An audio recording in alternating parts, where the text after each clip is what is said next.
রাজশাহী বিশ্ববিদ্যালয়ে পুরোপুরি বাতিল হচ্ছে পোষ্য কোটা। আন্দোলনকারীদের সঙ্গে বৈঠকের ঘোষণা উপাচার্যের। দ্রুতই হবে বাস্তব বিজয় মিছিল শিক্ষার্থীদের। এবং আইএমএফ এর পরামর্শে নয়, রাজস্ব বাড়াতেই ৪৩ পণ্যে ভ্যাট বাড়ানোর সিদ্ধান্ত, বললেন অর্থ উপদেষ্টা। দ্রব্যমূল্যে প্রভাব পড়ার শঙ্কা নাকচ।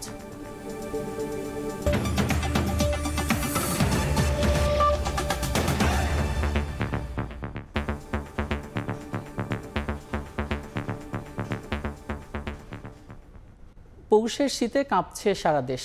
কুয়াশা ও হিমেল হাওয়ার দাপটে জনজীবনে নেমে এসেছে স্থবিরতা। সবচেয়ে বেশি বিপাকে শ্রমজীবী ও ছিন্নমূল মানুষ। রাস্তার পাশে আগুন জ্বালিয়ে শীত নিবারণের চেষ্টা করেন কর্মহীন দিনমজুররা। রাজধানীতে মৌসুমের সর্বনিম্ন তাপমাত্রা ১৩.৮ ডিগ্রি সেলসিয়াস রেকর্ড করা হয়। এমন পরিস্থিতি অব্যাহত থাকতে পারে আরও ২ থেকে ৩ দিন। পৌষের শীতে সবচেয়ে কষ্টে পড়েছেন হতদরিদ্র, ছিন্নমূল ও স্বল্প আয়ের শ্রমজীবী মানুষ। হাড় কাঁপানো শীতে মিলছে না কাজ। দিনমজুর, নিম্ন আয়ের মানুষের দিন কাটছে অনাহারে, অর্ধাহারে। তাদের এই তিক্ত অবসর কাটছে আগুন জ্বালিয়ে। এই তাপই যেন শীতে তাদের একমাত্র ভরসা। শীতের পরিমাণ বেশি হওয়ার কারণে যারা কর্মজীবী মানুষ তারা অনেক জায়গায় কাজ করতে পারতেছে না। শরীর খুব নরম হয়ে গেছে ঠান্ডার কারণে। আর আমি আগুন এবছর এই প্রথম। ঠান্ডাতে মনে করেন যে বাড়াতে পারতেছিল ঘর থেকে। মৌসুমি পিঠার দোকান আর চায়ের টঙেও দেখা মেলে ভিন্ন আমেজ। ধোয়া ওঠা পিঠা কিংবা গরম চায়ের চুমুকে শীতের তীব্রতাকে প্রশমিত করতে ব্যস্ত নগরীর বাসিন্দারা। শীত আর পিঠার একটা মিল আছে। শীত আসলে মানুষ বেশি পিঠা খায়। শীতটাকে উপভোগ করি পিঠা খাওয়ার মাধ্যমে। গ্রামে পিঠা তৈরি করতো, আমরা খেতাম, সেখানে টেস্ট আর এখানে যদিও ওই রকম টেস্টটা পাচ্ছি না, কিন্তু তারপরও চালাই নিচ্ছি আর কি। বৃহস্পতিবার দিনভর রাজধানীর আকাশে দেখা মেলেনি সূর্যের। কুয়াশার চাদরে ঢাকা ছিল ব্যস্ত নগরী। নিম্ন তাপমাত্রার সঙ্গে হিমেল বাতাস যোগ হওয়ায় অনুভূত হয় তীব্র শীত। আজকে শহরে সর্বোচ্চ শীত পড়েছে, তাপমাত্রা অনেক কম। সারাদিন সূর্যের কোনো দেখা পাইনি। ২-৩ দিন ধরে আর কি শীতের অনেক প্রকট। ঢাকায় শীত মনে করেন যে যেই পরিমাণ পড়তেছে ভাই, এই পরিমাণ বাইরে কোনো সিস্টেমই নাই। বৃহস্পতিবার রাজধানীতে চলতি মৌসুমের সর্বনিম্ন তাপমাত্রা রেকর্ড করা হয়। আবহাওয়া অফিস বলছে, ঘন কুয়াশার কারণে রাজধানী সহ সারা দেশেই শীতের তীব্রতা বেড়েছে। এমন পরিস্থিতি থাকবে আরও ২ থেকে ৩ দিন। সারা দেশে দিনের তাপমাত্রা ২ থেকে ৪ ডিগ্রি, কোনো কোনো জায়গায় ৫ ডিগ্রি তাপমাত্রা কমে গেছে। বিশেষ করে আপনার রংপুর ডিভিশন, তারপরে হচ্ছে ঢাকা ডিভিশনে আমরা দিনের তাপমাত্রা অনেক কমে গেছে। এদিকে শীতবস্ত্রের দোকানগুলোতেও চলছে দর কষাকষি। সুলভ মূল্যে শীতের পোশাক কিনতে ভিড় করেন অনেকে। দিন মোহাম্মদ সাব্বির, সময় সংবাদ, ঢাকা। রাজনৈতিক তর্ক বিতর্কে হারিয়ে যাচ্ছে আওয়ামী লীগের দুর্নীতি ইস্যু, এমন মন্তব্য করে বিএনপির মহাসচিব মির্জা ফখরুল ইসলাম আলমগীর বলেছেন, ক্ষমতায় গেলে বিদ্যুৎ ও জ্বালানি খাতের সব দুর্নীতির পর্যালোচনা করে ব্যবস্থা নেওয়া হবে। আর স্থায়ী কমিটির সদস্য ইকবাল হাসান মাহমুদ টুকুর দাবি, লুটপাটের জন্য বিদ্যুৎ খাতকে ব্যবসা প্রতিষ্ঠানে রূপ দিয়েছিল আওয়ামী লীগ, করা হয়েছিল অর্থ পাচারের মাধ্যম। কুইক রেন্টাল অথবা রূপপুর প্রকল্প, যেখানে বিদ্যুৎ কেন্দ্র প্রতিষ্ঠা করা হয়েছে, সেখানে দুর্নীতির অভিযোগ উঠেছে তৎকালীন আওয়ামী লীগ সরকারের বিরুদ্ধে। একদিকে বিদ্যুতের দাম বাড়ানো এবং জনগণের কাছ থেকে সারচার্জ আদায় করা হয়েছে, অন্যদিকে তাদের নানা অনিয়মের কারণে ঋণের বোঝা বেড়েছে বাংলাদেশের। বিদ্যুৎ খাতের দুর্নীতি, অনিয়ম ও টাকা পাচারের ফিরিস্তি নিয়ে বৃহস্পতিবার গুলশানে দলের চেয়ারপারসনের কার্যালয়ে সংবাদ সম্মেলন করেন বিএনপির শীর্ষ নেতারা। দলটির স্থায়ী কমিটির সদস্য ইকবাল হাসান মাহমুদ টুকু অভিযোগ করেন, বিদ্যুৎ খাতে দুর্নীতির মহোৎসব চলেছে আওয়ামী লীগের শাসন আমলে। বিদ্যুৎ খাতটা ব্যবসার খাত বানিয়ে ফেলেছিল এবং তারা বুঝতে পেরেছিল এই খাত থেকে কুইক মানি বানানো যায় এবং কোনো হিসাব না দিয়ে, কারণ বিদ্যুৎটা তো হাওয়া, বিদ্যুৎ দেখা যায় না। এখন এই ক্যাপাসিটি চার্জ, এই ক্যাপাসিটি চার্জের কোন মেশিনের কত ক্যাপাসিটি, কে এটাকে আইডেন্টিফাই করেছে? বিএনপি মহাসচিব মির্জা ফখরুল ইসলাম আলমগীর বলেন, রাজনৈতিক তর্ক বিতর্কের কারণে আওয়ামী লীগের দুর্নীতি আর অনিয়ম দৃষ্টির আড়ালে চলে যাচ্ছে। ক্ষমতায় গেলে এসব দুর্নীতির জন্য তাদের বিরুদ্ধে ব্যবস্থা নেওয়া হবে বলেও জানান বিএনপি মহাসচিব। রাজনৈতিক তর্ক বিতর্কে আপনার আওয়ামী লীগের যে দুর্বৃত্তায়ন, তাদের যে চুরি, তাদের যে আপনার লুটপাট, এটা কিন্তু আপনার নিচে পড়ে যাচ্ছে। আওয়ামী লীগের যে দুর্বৃত্তায়ন এবং আমরা যে ধ্বংস করে দিয়েছে দেশটাকে, এটাকে আমার যে ভাষায় বলতে যে পোকলা করে দিয়েছে, এটা কিন্তু মানুষ আস্তে আস্তে ভুলে যাবে। পতিত আওয়ামী লীগের বিদ্যুৎ খাতে দুর্নীতির কারণে আগামী 2027 সাল থেকে দেশ ভয়াবহ বৈদেশিক মুদ্রা সংকটে পড়বে বলেও আশঙ্কা প্রকাশ করেন বিএনপি নেতারা। সবচেয়ে বেশি দুর্নীতি হয়েছে বলে আমাদের কাছে মনে হয়েছে। আহমেদ সালেহীন, সময় সংবাদ, ঢাকা। দেশের বিভিন্ন স্থানে বঙ্গবন্ধুর ভাস্কর্য মুজিব কেল্লা নির্মাণের নামে বিগত সরকার দেশের হাজার হাজার কোটি টাকা ক্ষতি সাধন করেছে। এর সঙ্গে কারা জড়িত তা খুঁজে বের করতে অনুসন্ধানে নেমেছে দুদক। বিগত সরকারের আমলে সুবিধাভোগী রাজনীতিবিদ, আমলা ও ব্যাংক কর্মকর্তার বিরুদ্ধে অবৈধ সম্পদ ও লুটপাটের অভিযোগে বেশ কয়েকটি মামলাও করেছে সংস্থাটি। মুজিববর্ষ পালনকে কেন্দ্র করে সারা দেশে 10,000-এর বেশি মুরাল ও ভাস্কর্য নির্মাণ করেছিল ক্ষমতাচ্যুত আওয়ামী লীগ সরকার। বিভিন্ন গণমাধ্যমের তথ্য বলছে এতে খরচ হয় প্রায় 4,000 কোটি টাকা। এই অর্থ অপচয়ের পেছনে কারা জড়িত বা কিভাবে ব্যয় করা হয়েছে তা খতিয়ে দেখতে অনুসন্ধানে নেমেছে দুদক। একইভাবে মুজিব কিল্লা নির্মাণ ও উন্নয়নের নামে হাজার হাজার কোটি টাকা আত্মসাতের অভিযোগও খতিয়ে দেখবে সংস্থাটি। দেশ জুড়ে বঙ্গবন্ধুর অপ্রয়োজনীয় ভাস্কর্য, মুরাল সরকারি অর্থ অপচয় এবং তছরূপের মাধ্যমে হাজার কোটি টাকা ব্যয়ে নির্মাণের অভিযোগের প্রেক্ষিতে এই কমিশন কর্তৃক এই বিষয়ে অনুসন্ধানের সিদ্ধান্ত গৃহীত হয়েছে। বৃহস্পতিবার বেশ কয়েকটি মামলাও করেছে দুদক। অবৈধ সম্পদ অর্জনের অভিযোগে বিএফআইইউ এর সাবেক প্রধান মাসুদ বিশ্বাস ও তার স্ত্রীর বিরুদ্ধে মামলা করা হয়েছে। চুয়াডাঙ্গা 1 আসনের সাবেক এমপি সুলাইমান হক জোয়াদ্দার ও তার স্ত্রীর বিরুদ্ধেও 11 কোটি টাকা অবৈধ সম্পদের প্রমাণ মিলেছে। অভিযোগ সংশ্লিষ্ট আক্তারি জোয়াদ্দার এবং অবৈধ সম্পদ অর্জনে সহায়তার জন্য তার স্বামী জনাব সুলাইমান হক জোয়াদ্দারের বিরুদ্ধে মানি লন্ডারিং প্রতিরোধ আইন 2012-এর 4-2 এবং 4-3 এবং দণ্ডবিধির 109 ধারায় আরও একটি মামলা রুজুর সিদ্ধান্ত গৃহীত হয়েছে। এদিকে সরকারি প্রকল্পের টাকা লোপাটের মামলায় জড়িয়েছেন সাবেক ডাক বিভাগের মহাপরিচালক সুধাংশু শেখর ভদ্র। তার বিরুদ্ধে প্রায় 92 কোটি টাকা আত্মসাতের অভিযোগ এনেছে দুদক। এছাড়া ঋণের নামে 500 কোটি টাকা আত্মসাতের অভিযোগে কিয়া গ্রুপের চেয়ারম্যান আব্দুল খালেক পাঠান সহ 6 জনের বিরুদ্ধে মামলার সিদ্ধান্ত নিয়েছে দুদক। নতুন করে ব্যাংকে 134 কোটি টাকা অস্বাভাবিক লেনদেনের অভিযোগে সাংবাদিক মুন্নি সাহা ও তার স্বামী কবির হোসেন তাপসের বিরুদ্ধে অনুসন্ধান করবে দুদক। তাসলিম তৌহিদ, সময় সংবাদ, ঢাকা। খসড়া ভোটার তালিকা প্রকাশ করল নির্বাচন কমিশন। 18,33,312 জন বেড়ে মোট ভোটার এখন 12,36,83,512 জন।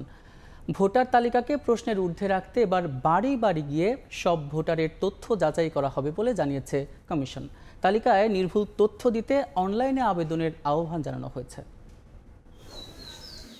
বিগত সরকারের আমলে নির্বাচন নিয়ে যেমন প্রশ্ন ছিল, তেমনি রাজনৈতিক দল সহ নানা মহলের আলোচনায় ছিল ভোটার তালিকা ইস্যু। এবার নির্বাচন ব্যবস্থাকে প্রশ্নের ঊর্ধ্বে রেখে কাজ করতে চায় নাসিরউদ্দিন কমিশন। বৃহস্পতিবার 2024 সালের খসড়া ভোটার তালিকা প্রকাশ করল প্রতিষ্ঠানটি। খসড়া তালিকায় পুরুষ ভোটার 6,33,30,103 জন এবং নারী ভোটার 6,03,52,414 জন। এছাড়া তালিকায় যুক্ত করা হয়েছে 7 দেশের 13,151 প্রবাসীকে। সব মিলিয়ে মোট ভোটার এখন 12,36,83,512 জন। তালিকা নিয়ে আপত্তি গ্রহণের শেষ দিন 17 জানুয়ারি, যা 30 জানুয়ারির মধ্যে নিষ্পত্তির পর 2 মার্চ চূড়ান্ত ভোটার তালিকা প্রকাশ করবে ইসি। আগামী 20 জানুয়ারি থেকে শুরু হবে বাড়ি বাড়ি গিয়ে ভোটার তালিকা হালনাগাদ, যা শেষ হবে 30 জুনের মধ্যে। যাদের বয়স গতকালকে 18 বছর হয়ে গেছেন, তারা যদি তালিকাভুক্ত নাও হয়ে থাকেন এবং আমাদের এই প্রক্রিয়ার মধ্যে যদি তালিকাভুক্ত হন, তারা ভোট দিতে পারবেন। ইন্টারমিডিয়েট পিরিয়ডের কাউকে যদি আমাদেরকে অন্তর্ভুক্ত করতে হয়, তাহলে একটা আইনি পরিবর্তনের প্রয়োজন হবে। সেটা করব কিনা এটা নিয়ে আমরা ভাবছি। অতীতের ভোটার তালিকা নিয়ে যে প্রশ্ন তোলা হয়েছে তা কতটুকু নিরসন হয়েছে তা নিয়েও কথা বলেন কমিশনার সানাউল্লাহ। আমাদের বাড়ি বাড়ি যাচাই করতে যাওয়ার অন্যতম প্রধান উদ্দেশ্যই হচ্ছে এটি। একটা শুদ্ধ ভোটার তালিকা ছাড়া আমরা কনফিডেন্ট বোধ করছি না। আমরা যদি পুরা তালিকা যাচাই না করি, আমরা কি বের করতে পারবো যে কে বিতর্কিত? 2025 সালে ভোটার হওয়ার উপযুক্তরা ভোট দিতে পারবেন কিনা তা নিয়ে আলোচনার পর সিদ্ধান্ত নেওয়া হবে। ভোটারের বয়স নিয়ে রাজনৈতিক ঐকমত্য হলে সময় মতো ব্যবস্থা নেবে কমিশন। কাউসারা চৌধুরী কুমু, সময় সংবাদ, ঢাকা। আমলাতান্ত্রিক জটিলতা দূর করতে সত্যিকার অর্থে বাংলাদেশকে ডিজিটাল করার তাগিদ দিয়েছেন পরিবেশ উপদেষ্টা সৈয়দা রিজওয়ানা হাসান। এজন্য বিশেষ গুরুত্ব দিয়ে তথ্য প্রযুক্তি খাতে বরাদ্দ বাড়াতে চান অর্থ উপদেষ্টা। বৃহস্পতিবার সন্ধ্যায় রাজধানীর একটি হোটেলে আমদানি রপ্তানি প্রক্রিয়া সহজ করতে বাংলাদেশ সিঙ্গেল উইন্ডো সিস্টেমের উদ্বোধনী অনুষ্ঠানে উপদেষ্টারা এসব কথা বলেন। বাংলাদেশ সিঙ্গেল উইন্ডো আমদানি রপ্তানি প্রক্রিয়া সহজ করতে বৃহস্পতিবার সন্ধ্যায় রাজধানীর একটি 5 তারকা হোটেলে এই সিস্টেমের প্রাথমিক উদ্বোধন করে জাতীয় রাজস্ব বোর্ড এনবিআর। এ সময় সংস্থাটির চেয়ারম্যান জানান, আগামী মার্চ থেকে আমদানি রপ্তানি সংক্রান্ত কোনো ছাড়পত্র কাউকে ম্যানুয়ালি দেওয়া হবে না। আমাদের 19টা রেগুলেটরি অথরিটি প্রায় 110 ধরনের সার্টিফিকেট ইস্যু করে থাকে, সবার সবটা লাগে না।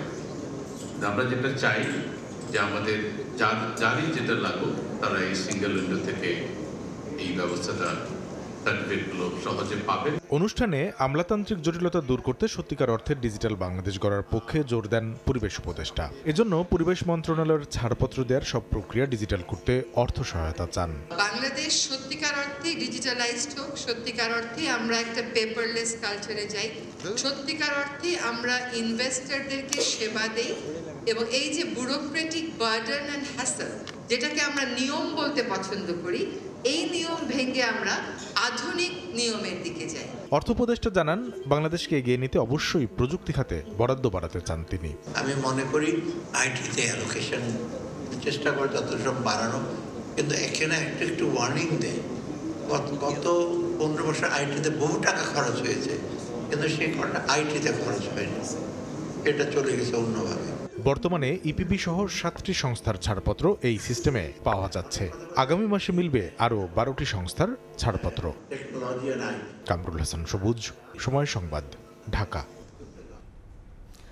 শুধু নিজের জন্য নয়, ব্যবসা করা উচিত জনস্বার্থে। সকালে জাতীয় সমাজ সেবা দিবসের আয়োজনে একথা বলেন প্রধান উপদেষ্টা ডক্টর মোহাম্মদ ইউনূস। জানান, সামাজিক ব্যবসার মাধ্যমে সব সমস্যার সমাধান সম্ভব। সরকারের চেয়ে ব্যক্তির ক্ষমতা বেশি মন্তব্য ডক্টর মোহাম্মদ ইউনূস করে বলেছেন, ব্যক্তিসত্তা জাগ্রত হলেই কেটে যাবে সব সংকট। এর আগে জাতীয় সংসদ ভবনের দক্ষিণ প্লাজায় বেলুন উড়িয়ে দিবসটির উদ্বোধন করেন ডক্টর ইউনূস। পরে সবার সঙ্গে কুশল বিনিময় করেন তিনি। এটা বিশেষ কারণে আশা করি এই আহ্বান সবার কাছে পৌঁছবে। সরকারের ক্ষমতা একেবারে নস্যি, মানুষের ক্ষমতা প্রচণ্ড শক্তি। আমরা সবাই যদি অল্প অল্প করে সেই নিঃস্বার্থে সঙ্গে সঙ্গে পরস্বার্থের কাজটাও করতে পারতাম, এটা যদি আমাদের মাথায় ঢুকতো, আমাদের মাথায় আমরা নিয়ে আসতাম, তাহলে আমাদের কোনো সমস্যা আর এদিকে তাকাতে হতো না, কারো মুখাপেক্ষি হতো না, কারো দিকে তাকিয়ে থাকতে হতো না। আমরা নিজেরাই সেটা সমাধান করতে পারি। পরের স্বার্থে ব্যবসা, যেটাকে আমরা সামাজিক ব্যবসা বলে, সেই ব্যবসাতে উৎসাহিত হয় এবং এখন হচ্ছে, মানুষ আস্তে আস্তে এটা বুঝছে। বিশেষ করে তরুণদের মধ্যে এটা আছে যে হ্যাঁ, আমি যখন ব্যবসা করব, নিজের স্বার্থে ব্যবসা করব এবং অন্যের স্বার্থে, পরের স্বার্থেও ব্যবসা করব, যেটাতে আমি যা যা দেখি হচ্ছে না, স্বাস্থ্য খাতে ঘাটতি আছে, স্বাস্থ্যের সেবা করি, শিক্ষা খাতে ঘাটতি আছে, শিক্ষা খাতে সেবা করি, সামাজিক ব্যবসা করি। শিক্ষার্থীদের টানা 1 মাসের আন্দোলনের মুখে অবশেষে পুরোপুরি পোষ্য কোটা বাতিল করার ঘোষণা দিয়েছে রাজশাহী বিশ্ববিদ্যালয় প্রশাসন। কয়েকদিনের মধ্যে গেজেট প্রকাশের মধ্য দিয়ে কার্যকর হবে এই সিদ্ধান্ত। পোষ্য কোটা বাতিল হয় বিজয় মিছিল করেছেন আন্দোলনরত শিক্ষার্থীরা। হাবিবুর রহমান পাপ্পু ও আব্দুল সালামের ছবিতে মওদুদ রানার প্রতিবেদন। বৃহস্পতিবার রাতে ছাত্রদের সঙ্গে বৈঠক করে 2024-25 শিক্ষাবর্ষে স্নাতক শ্রেণীর ভর্তি পরীক্ষা থেকে পোষ্য কোটা পুরোপুরি বাতিল করার ঘোষণা দেন উপাচার্য সালেহ হাসান নকিব। এই মুহূর্তে আমার অঙ্গীকার হচ্ছে, রাজশাহী বিশ্ববিদ্যালয়ে পোষ্য কোটা বলে আর কোনো কোটা থাকছে না, কিন্তু এটা আমি একটা প্রক্রিয়ার ভিতর দিয়ে নিয়ে যাব। এই ঘোষণার পরেই প্রশাসনিক ভবনে 11 ঘন্টা অবরুদ্ধ থাকার পর বাইরে বের হয়ে আসেন শতাধিক শিক্ষক ও কর্মকর্তা কর্মচারী। অন্যদিকে দাবি পূরণ হওয়ায় বিজয় মিছিল করেন আন্দোলনকারী শিক্ষার্থীরা। নির্দিষ্টভাবে বলে দিয়েছেন যে আমাদের চিরতরে রাজশাহী বিশ্ববিদ্যালয় থেকে পোষ্য কোটা বাতিল হয়ে যাবে। আমার অনেক ভালো লাগতেছে।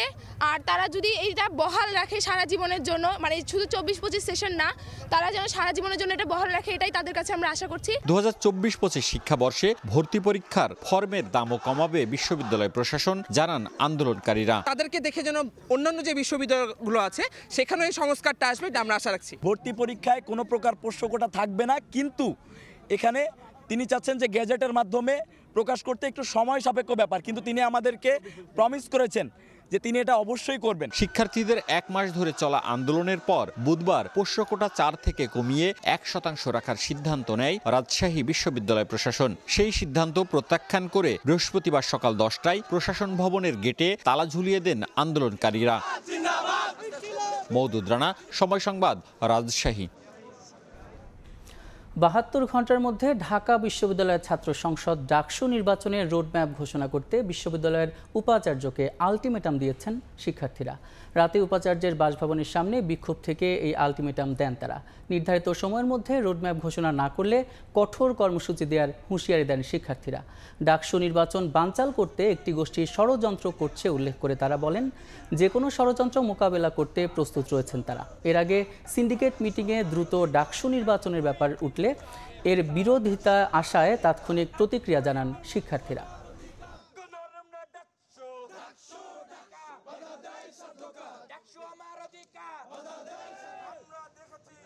ঢাকা বিশ্ববিদ্যালয়ের শিক্ষার্থীরা আশা করেছিল এই নতুন বাংলাদেশের প্রথম ছাত্র সংসদ নির্বাচন হবে এই ডাকসুর মাধ্যমে, কিন্তু আমাদের অত্যন্ত দুঃখ এবং পরিতাপের বিষয় যে এখনও ঢাকা বিশ্ববিদ্যালয় প্রশাসন আমাদের সামনে রোডম্যাপ ঘোষণা করতে পারেনি।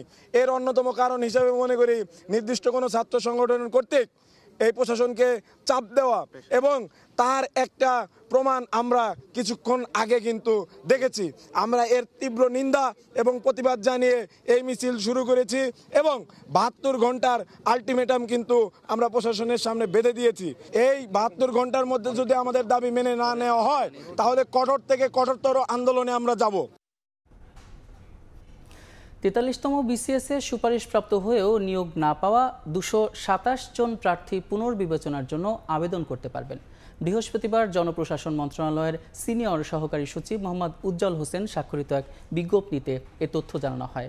বিজ্ঞপ্তিতে বলা হয়, নিয়োগের জন্য অনুপযুক্ত 227 জনের মধ্যে যে কেউ পুনর্বিবেচনার আবেদন করলে তা গ্রহণ করা হচ্ছে। বিজ্ঞপ্তিতে আরও জানানো হয়, 43তম বিসিএস পরীক্ষার মাধ্যমে 2163 জন প্রার্থীকে সুপারিশ করা হয়েছিল। এর মধ্যে 40 জন স্বাস্থ্য পরীক্ষায় অনুপস্থিত এবং 227 জনের প্রাক চরিত্র যাচাইয়ের বিরূপ মন্তব্য পাওয়ায় তাদের নিয়োগের জন্য সাময়িকভাবে অনুপযুক্ত বিবেচনা করা হয়। অবশিষ্ট 1896 জন প্রার্থীর জন্য 30 ডিসেম্বর নিয়োগ প্রজ্ঞাপন জারি করা হয়। 43তম বিসিএস পরীক্ষায় উত্তীর্ণদের বাদ দিয়ে নিয়োগের প্রজ্ঞাপন প্রকাশের পর নানা মহলে সমালোচনার মুখে সিদ্ধান্ত পরিবর্তন করা হলো।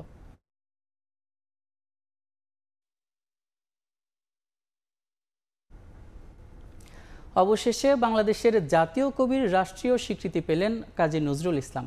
1972 সালের 4 মে বাংলাদেশে আসার তারিখ থেকে তাকে বাংলাদেশের জাতীয় কবি ঘোষণা করে গেজেট প্রকাশ করা হয়েছে। রাষ্ট্রপতির আদেশক্রমে সাংস্কৃতিক বিষয়ক মন্ত্রণালয় এই গেজেট প্রকাশ করে। গেজেটে বলা হয়, গত ডিসেম্বরে উপদেষ্টা পরিষদের এক সভায় অনুমোদিত প্রস্তাব অনুযায়ী কবি কাজী নজরুল ইসলামকে বাংলাদেশের জাতীয় কবি ঘোষণা করা হয়েছে এবং কবি কাজী নজরুল ইসলামের জাতীয় কবির মর্যাদার বিষয়টি ইতোমধ্যে প্রতিষ্ঠিত সত্য। সর্বক্ষেত্রে বাংলাদেশের জাতীয় কবি হিসেবে স্বীকৃতি হলেও কাজী নজরুল ইসলামকে জাতীয় কবি ঘোষণা করে এর আগে কোনো রাষ্ট্রীয় স্বীকৃতি দেয়নি।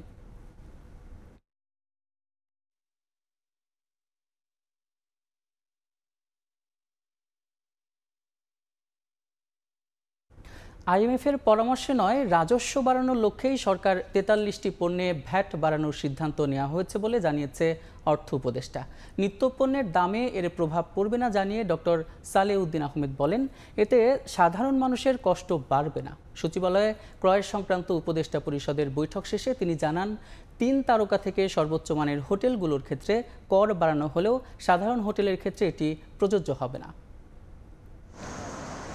বিভিন্ন আমদানি পণ্যে কর ছাড় দিতে গিয়ে বড় অঙ্কের রাজস্ব হারাতে হয়েছে সরকারকে, আর সেই ঘাটতি মিটিয়ে রাজস্ব আয় বাড়াতে এবার সাধারণ ভোক্তার উপর ভর করছে এনবিআর। চলতি 2024-25 অর্থ বছরের মাঝপথে এসে হঠাৎই ভ্যাট, সম্পর্ক শুল্ক সহ বিভিন্ন ধরনের কর বাড়িয়ে রাজস্ব বাড়ানোর উদ্যোগ নেওয়া হয়েছে। এ কারণেই হোটেল, রেস্তোরাঁ, পোশাক সহ কম ভ্যাট রয়েছে এমন 43 ধরনের পণ্য ও সেবার উপর ভ্যাট বাড়িয়ে 15% আরোপের প্রস্তাব করেছে সংস্থাটি। এরই পরিপ্রেক্ষিতে বুধবার উপদেষ্টা পরিষদের বৈঠকে সংশোধনী সহ মূল্য সংযোজন কর ও সম্পূরক শুল্ক সংশোধনী অধ্যাদেশ 2025-এর খসড়ায় নীতিগত অনুমোদন দেয়া হয়।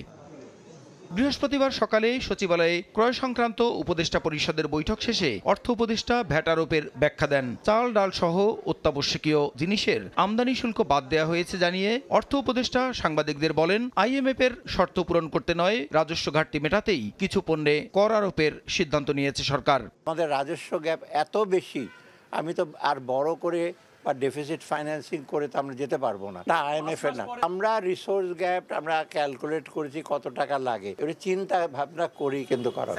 ভ্যাট আরোপের সিদ্ধান্তে নিত্যপণ্যের দামের উপরে প্রভাব পড়বে না। ইনফ্লেশনের মেইন আমাদের ওয়েটটা ইন্ডিকেটরসগুলো হলো চাল, ডাল, এইগুলো আপনারা জানেন। আমরা যে সমস্ত জিনিসের দাম বাড়িয়েছি ওগুলোর ভেরি ইনসিগনিফিক্যান্ট পার্ট অফ আমাদের ইনফ্লেশনের বাজেটে। দেশের অর্থনৈতিক অবস্থা ভালোর দিকে জানিয়ে উপদেষ্টা বলেন, নতুন বছরে স্থিতিশীল হবে দেশের অর্থনীতি। অর্থনীতি স্ট্রং তো হয়েছে। প্রসূন আশিস, সময় সংবাদ, ঢাকা। ভোগান্তির শুরুটা হয় গাড়িতে উঠতে গিয়ে। ভিড় ঠেলে ওঠার পর আসন না মিললে দাঁড়িয়ে কিংবা ঝুলে যাওয়াটাই নিয়তি। এতে বিপাকে পড়েন আসনধারীরাও। গবেষণায় দেখা গেছে, রাজধানীর প্রায় 72% মানুষের মতে ঢাকার গণপরিবহনের সময়সূচি মেনে না চলাই যাত্রী ভোগান্তির বড় কারণ। তাই দুর্ভোগ কমাতে অবকাঠামোগত প্রকল্পে না গিয়ে সময়সূচি মেনে বাস পরিচালনে গুরুত্ব দিয়ে আলাদা লেন রাখার পরামর্শ বিশেষজ্ঞদের। সঙ্গে নজরদারি বাড়াতে GPS প্রযুক্তি ব্যবহারের দিকেও নজর দেওয়ার তাগিদ তাদের। আলামিন তুষারের রিপোর্টে বিস্তারিত।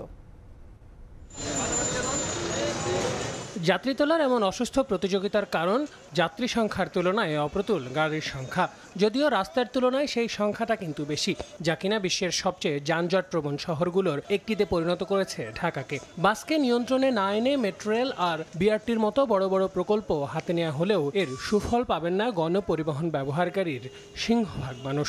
বাংলাদেশে যেভাবে সময় অপচয় হয়, এই রকম রোডে ঘাটে কখনো কোনো মানুষের সময় অপচয় হয়। আমরা তো বেগতিক, আমাদের তো দেখা যায় কি যে অফিস আওয়ারে সবাই একসাথে বের হয়, তখন আমাকে যাইতেই হবে। আসলে মামলাটাই সমাধান না, সমাধান হলো সবার সচেতনতা। যাত্রী হিসাবে সেও যেমন সচেতন, ড্রাইভারদের সচেতন দরকার। সবাই সচেতন হলেই সব সমস্যার সমাধান হবে। সাস্টেনেবল আরবান ট্রান্সপোর্ট ইন্ডেক্স বলছে, ঢাকার অর্ধেকের বেশি মানুষ গণপরিবহনের প্রাপ্যতা নিয়ে সন্তুষ্ট নয়, অসন্তুষ্ট সময়ানুবর্তিতা নিয়েও। বাস রুট রেশনালাইজেশনের মাধ্যমে 10 মিনিট পর পর বাস চালানোর নিয়ম রাখা হলেও সেটিও দেখেনি আলোর মুখ। ধাক্কাইতে ধাক্কাইতে ও যত সময় ধাক্কানো না না হবে তত সময় ছাড়বে না। প্রত্যেকটা সেক্টরে একটা টাইম শিডিউল করে দিলে যে এখানে এই টাইমে এই বাসটা থামবে, যেখানে সেখানে না দাঁড়াইলে যানজট সৃষ্টি হতো না এবং অ্যাক্সিডেন্টের হার কমতো। বেশ কয়েকটি গবেষণা প্রতিবেদন বিশ্লেষণ করে পাওয়া গেছে, ঢাকায় 2007 সালে একটি গাড়ির গড় গতিবেগ ছিল প্রায় 21 কিলোমিটার প্রতি ঘন্টায়। সেটা এবছর কমতে কমতে নেমে এসেছে 4.7 কিলোমিটারে। এ অবস্থায় প্রতি কর্মঘণ্টার যে আর্থিক অপচয় তা যদি হিসাব করা হয়, বাৎসরিকভাবে সেই সংখ্যাটা দাঁড়াবে 50,000 কোটি টাকার বেশি। নির্ভরযোগ্য বাস নেটওয়ার্ক যাত্রীদের সন্তুষ্টির মাত্রা বাড়াবে স্বীকার করে নিজেদের জায়গা থেকে বাস মালিক এবং চালকদের সঙ্গে নিয়ে সরকারের পাশে থাকার কথা জানাচ্ছে সড়ক পরিবহন মালিক সমিতি। এদিকে আসছে ফেব্রুয়ারি থেকেই ঢাকার অন্তত 9টি রুটে সময়সূচি অনুযায়ী বাস পরিচালনা শুরুর কথা বলছে বাংলাদেশ সড়ক পরিবহন কর্তৃপক্ষ।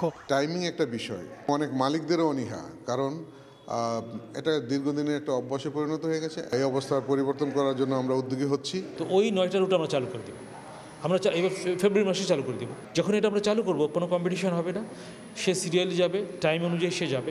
এদিকে নজরদারি নিশ্চিতে দেশীয় প্রযুক্তি নির্ভর স্বল্প ব্যয়ে দীর্ঘমেয়াদী ফলপ্রসূ প্রকল্প হাতে নেওয়ার পরামর্শ এই যোগাযোগ বিশেষজ্ঞের।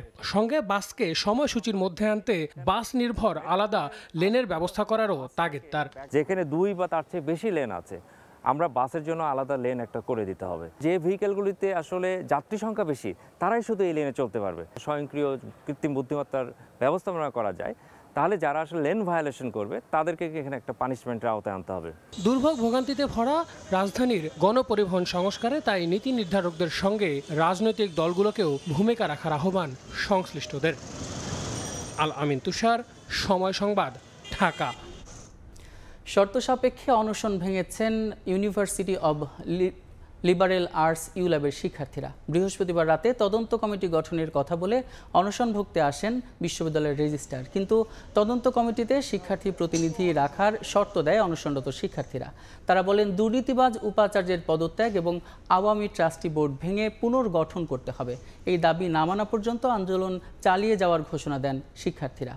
এতে সব পক্ষের মধ্যে মধ্যস্থতা করার চেষ্টা করেন বৈষম্য বিরোধী ছাত্র আন্দোলনের মুখ্য সমন্বয়ক আব্দুল হান্নান মাসুদ এবং মুখপাত্র উমামা ফাতিমা।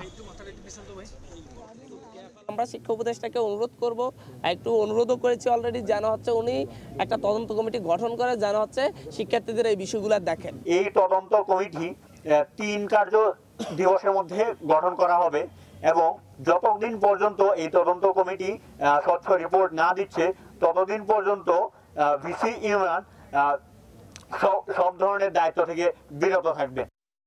শীত মৌসুমে সংযুক্ত আরব আমিরাতের দুবাই যেন উৎসবের নগরীতে পরিণত হয়েছে। পর্যটকদের পদচারণায় কোথাও তিল ধারণের ঠাঁই নেই। দেশটিতে অবস্থানরত প্রবাসী বাংলাদেশিরাও নানা আয়োজন ঘিরে মেতে উঠেছেন এই উৎসবে। শিবলি আল সাদিকের রিপোর্টে বিস্তারিত। দুবাইয়ের দ্য ক্রুজ পর্যটকদের জন্য এক আকর্ষণীয় প্রমোদতরী। শীত আসলে শান্ত শীতল ক্রিক নদীর অববাহিকায় দ্য ক্রুজের প্রমোদ যাত্রায় রোমাঞ্চকর অনুভূতি প্রকাশ পায়। দুই পাশে সারি সারি অট্টালিকা, মাঝে ক্রিক নদীর অববাহিকা, এক মনোরম দৃশ্যের অবতারণা করে প্রবাসী বাংলাদেশিরাও এই মনোমুগ্ধকর যাত্রা উপভোগ করতে পিছিয়ে নেই। এবার ক্রিকের বুকে বরিশাল বিভাগ কল্যাণ পরিষদ বাংলাদেশ কমিউনিটিকে নিয়ে আয়োজন করে বিজয় উৎসবের। আজকের এই আয়োজনের সফলতা কামনা করি, একই সাথে যে উদ্দেশ্যে সংগঠনটি গঠিত হয়েছে তাদের সেই উদ্দেশ্য বাস্তবায়ন হোক এবং সফল হোক এই প্রত্যাশা করি। আমরা জনকল্যাণে কাজ করি, মানুষের সহযোগিতায় কাজ করি। এই কাজ যেন আমরা যতদিন আছি করতে পারি, এইটাই আপনার সাথে দোয়া চাই। উৎসবে ছিল আলোচনা অনুষ্ঠান, আরব ভূমির ঐতিহ্যবাহী নৃত্য, পিঠাপুলির মেলা, শিশু কিশোরদের খেলাধুলা ও বরিশাল বিভাগ কল্যাণ পরিষদের শপথ অনুষ্ঠান। এতে যোগ দেন বাংলাদেশ মিশন কর্মকর্তারাও। অনেক পরিশ্রমের মাধ্যমে আজকে বরিশাল বিভাগ কল্যাণ পরিষদ এখানে এসে পৌঁছছেন এবং আমাদের মধ্যে যে বিভাজনটা ছিল সেই বিভাজনটাও তার মাধ্যমে শেষ হয়ে গেছে। সবাই মত বিনয় করেছি, এটাই হচ্ছে সবচেয়ে বড় কথা। আর সবাই আমরা একত্রে কাজ করব, সবাই মিলেমিশে থাকবো। দুবাই ক্রিক নদীর বুকে অসংখ্য ক্রুজ প্রতিদিন বিকেল থেকে মধ্যরাত পর্যন্ত সাধারণ পর্যটকদের বিনোদন দিতে চলাচল করে। প্রবাসী পরিবারগুলো প্রতিনিয়ত বিনোদনের জন্য ছুটে আসে এখানে। শিবলি আল সাদিক, সময় সংবাদ, সংযুক্ত আরব আমিরাত। দক্ষিণ আফ্রিকার কেপটাউনে বৃহত্তর নোয়াখালী প্রবাসীদের নিয়ে বার্ষিক বনভোজন এবং প্রীতি ফুটবল টুর্নামেন্টের আয়োজন করা হয়। কেপটাউনের মিজুনবার্গে দিনব্যাপী অনুষ্ঠানে অংশ নেন অনেকে। বিদেশে দেশীয় সংস্কৃতির এসব আয়োজন অব্যাহত রাখার কথা জানান আয়োজকরা। বিস্তারিত মিজানুর রহমান রাসেলের রিপোর্টে। আনন্দ ঘন পরিবেশে দক্ষিণ আফ্রিকার কেপটাউনে নোয়াখালী জেলার প্রবাসী বাংলাদেশিদের নিয়ে এক দেশীয় উৎসবের আয়োজন করা হয়। কেপটাউনের মিরজুনবাগে এই আয়োজনে নোয়াখালী ছাড়াও অন্যান্য জেলার প্রবাসী বাংলাদেশিরা যোগ দেন। উৎসবের অন্যতম আকর্ষণ ছিল দেশীয় সংস্কৃতির নানা আয়োজন। ছোট বড় সব বয়সী বাচ্চাদের দৌড়, মহিলাদের চেয়ার সিটিং, বালিশ খেলা সহ বড়দের জন্য ছিল প্রীতি ফুটবল টুর্নামেন্ট। বিভিন্ন প্রতিযোগিতায় বিজয়ীদের দেওয়া হয় আকর্ষণীয় পুরস্কার। বিদেশের মাটিতে এমন আয়োজনে খুশি অনুষ্ঠানে আগত প্রবাসী বাংলাদেশিরা। বিভিন্ন জায়গা থেকে এখানে আসছে এবং খুব সুশৃঙ্খলভাবে তারা এখানে খেলাধুলা এবং এনজয় করছে। মহিলাদের এবং বাচ্চাদের বিভিন্ন প্রতিযোগিতা ছিল। আমাদের বড়দের ভিতরে ফুটবল প্রতিযোগিতায় 3টা বড় বড় খেলা হলো এবং এর ভিতরে আমরা 4টা জেলা একত্র হয়ে আমাদের সমন্বয় প্রদর্শন করলাম এবং বিজয় দিবসটাকে আনন্দের সঙ্গে উপভোগ করলাম। এবারের আয়োজনটা ছোট পরিসরে করা হয়েছে, বাট নেক্সট প্রোগ্রামটা আমরা বৃহত্তর নোয়াখালীর একদম ফুল ওয়েস্টার্ন প্রভিন্স কভার করে অনেক বড় অনুষ্ঠান করব ইনশাআল্লাহ। ভবিষ্যতে আরও বড় পরিসরে এমন আয়োজন করা হবে বলে জানান আয়োজকরা। মিজানুর রহমান রাসেল, সময় সংবাদ, কেপটাউন। সৌদি আরবের রিয়াদে একটি শিক্ষা প্রতিষ্ঠানে শ্রেষ্ঠ শিক্ষার্থীদের পুরস্কার ও প্রকাশনা উৎসব 2025 অনুষ্ঠিত হয়েছে। বুধবার স্থানীয় সময় সকাল 8টায় রিয়াদে বাংলাদেশের ইন্টারন্যাশনাল স্কুল অ্যান্ড কলেজের পুরস্কারের আয়োজন করা হয়। প্রতি বছরের মতো বিদ্যালয়ের শিক্ষার্থীদের মেধা, অধ্যাবসায় এবং সৃজনশীলতার স্বীকৃতি হিসেবে পুরস্কৃত করা হয়। এদিন 2024-এর বার্ষিক পরীক্ষায় মেধা তালিকায় শীর্ষস্থান অধিকারী শিক্ষার্থীদের হাতে মেধা পুরস্কার হিসেবে সার্টিফিকেট ও ক্যালকুলেটর প্রদান করা হয়। অতিথিরা 2025 সালের নতুন academic calendar, academic diary, syllabus এবং আইডি কার্ডের মোড়ক উন্মোচন করেন। অধ্যাপক জনাব দেলোয়ার হোসেনের সভাপতিত্বে অনুষ্ঠানে প্রধান অতিথি হিসেবে উপস্থিত ছিলেন বোর্ড অব ডিরেক্টরসের চেয়ারম্যান মোহাম্মদ সোহাইব সহ আরও অনেকে। এছাড়াও বিদ্যালয়ের সকল ছাত্রছাত্রী, অভিভাবক, শিক্ষক, কর্মকর্তারা উপস্থিত ছিলেন।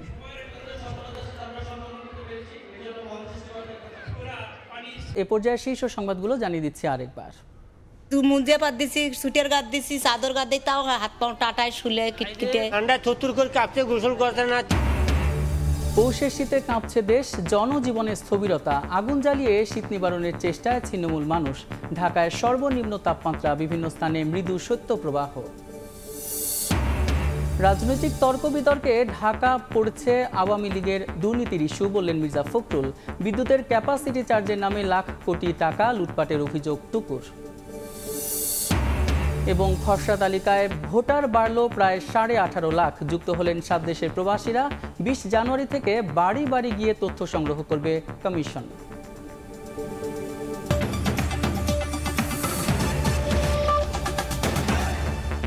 এই ছিল প্রবাস সময়। সঙ্গে থাকুন সময়ের।